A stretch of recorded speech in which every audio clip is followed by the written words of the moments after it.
आकाशवाणी कटक प्रचार करुछु अति बड़ी जगन्नाथ दास विरचित श्रीमद् भागवतर 139तम भाग।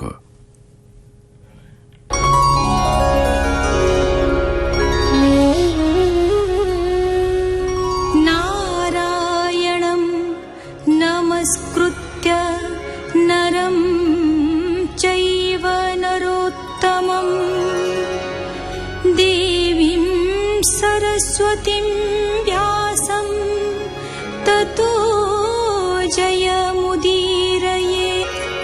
मूकं करोति वाचालं गुं लङ्घयते गिरिं यत्कृपातमहं वन्दे परमानन्दमाधवम्।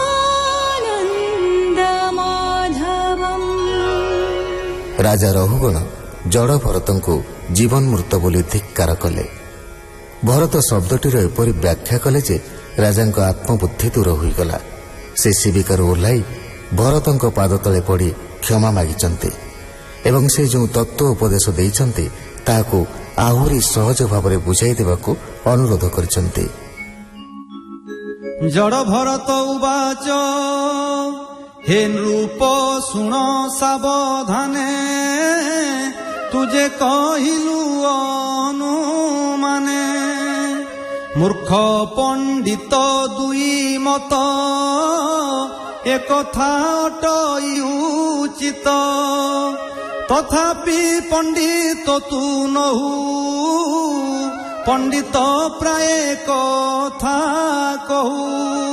के कहा स्वामी के बा भृत्य एमंत जान नरनाथ। अज्ञान बसु देखु भिन्न तत्व विचारे सर्वसम। अपरे शुण हे राजन गृह कर्म रे जेऊ जन। सुकर्म विद्या कु आचरे तत्व ज्ञान कु मने धरे। पंडित बोली बताहारे से शुद्ध घोर ए संसारे। से साधु बोलाई संसारे की जे दया करे। दंडी बा शक्ति जार थाई से जेबे क्षमा आचरई। साधुंक श्रेष्ठ सेहु नर सुख दुखरु से बाहर। अपरे शृणनुपवर जाबत प्राणी मानंकर। सत्वर जतम गुण रे मनर दृढ़तरे। जे गुण जार हुई से गुणे प्राणी प्रकाशई। कुशल मंद भादुई मध्यम भाव कुबई। धरई गुण अनुसारे रूप गुण नाम व्यवहारे। जे दुख सुख आदि करी लभई कर्म को आवरी। देखो ए अनित्य शरीर माया रचित आत्मा सार। ताहार गुण अनुसारे प्राणी जे कर्म मान करे। क्षेत्रज्ञ भाव को से बही सकल साक्षी होई रही। तेणु कहन्ति वेदसार गुण निर्गुण ए विचार। सगुणे प्राणी मानंकर नाना व्यसनर आचार। निर्गुण भाव कुजे धरे से प्राणी भव सिंधु तरे। घृत प्रदीप प्राय होई सगुणे संसारे भ्रमई। स्वभाव काल कर्म ଆଶ୍ରୟ ଅଙ୍ଗ ହେ ରାଜନ। ମାୟାର ବଳେ ସଂସାରେ ପ୍ରାଣୀ ମାନଙ୍କ ମନହରେ କ୍ଷେତ୍ରଜ୍ଞ ଭାବକୁ ଆଚରି ଶରୀର ରହିଛି ଆବରି। ପ୍ରତ୍ୟକ୍ଷ ଭାବେ କେବେ ଥାଇ କେବେ ବା ପ୍ରାଣୀ ନ ଜାଣଇ ଶୁଦ୍ଧ ଅଶୁଦ୍ଧ ଏ ଶରୀରେ ଦେଖଇ ଭୁଞ୍ଜଇ ବିକାରେ।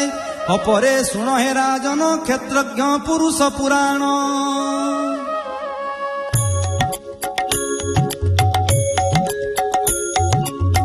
ପରମ ଆତ୍ମା ଜ୍ୟୋତିର୍ମୟ ଅନାବୃତ ସେ ସର୍ବଦେହ। ସେ ନାରାୟଣ ଭଗବାନ ବାସୁ ଆଦି କାରଣ।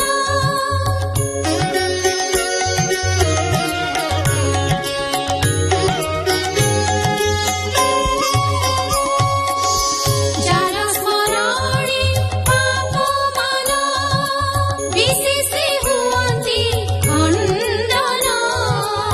ସ୍ୱକୀୟ ମାୟାରେ ଜଗତ କ୍ରୀଡ଼ା କରଇ ଅବିରତ।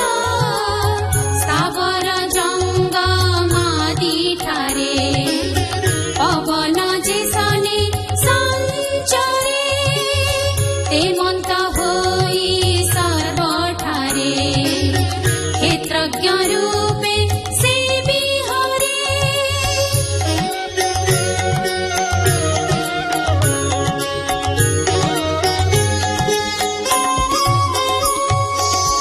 ଯାବତ କାଳ ପ୍ରାଣୀ ମନ ମାୟାକୁ ନ କରେ ଖଣ୍ଡନ।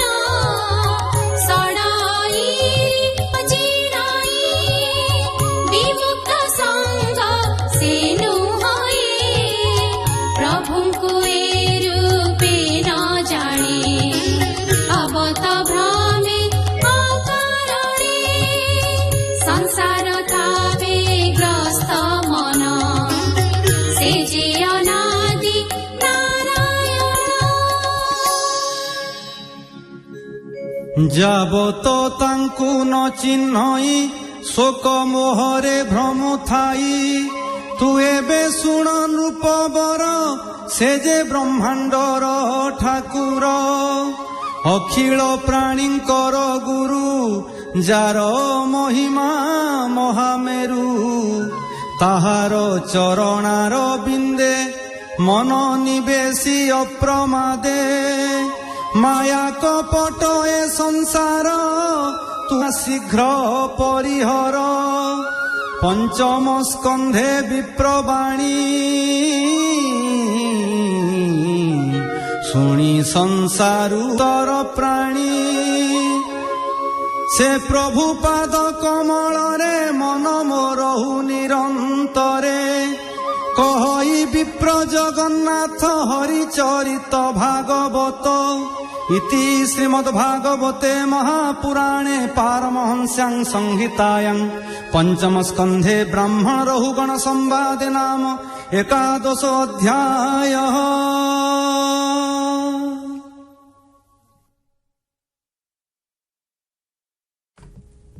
ପ୍ରଚାର କଲୁ ଅତି ବଡ଼ି ଜଗନ୍ନାଥ ଦାସ ବିରଚିତ ଶ୍ରୀମଦ୍ ଭାଗବତର 139ତମ ଭାଗ। ଏହି ଭାଗରେ କଣ୍ଠଦାନ କରିଥିଲେ ମହାପ୍ରସାଦ କର, ଦୁଃଖୀଶ୍ୟାମ ତ୍ରିପାଠୀ, ମହାପାତ୍ର ମିନତୀ ଭଞ୍ଜ ଏବଂ ଶୈଳଭାମ ମହାପାତ୍ର। ବେଦାର ସମ୍ପାଦନା ଡକ୍ଟର ଦାଶରଥୀ ଦାସ, ସଙ୍ଗୀତ ପରିଚାଳନା ପ୍ରଫୁଲ୍ଲ କର, ବର୍ଣ୍ଣନା ବସନ୍ତ ମହାନ୍ତି ଏବଂ ପ୍ରଯୋଜନା ସୁହାସ ମହାନ୍ତି।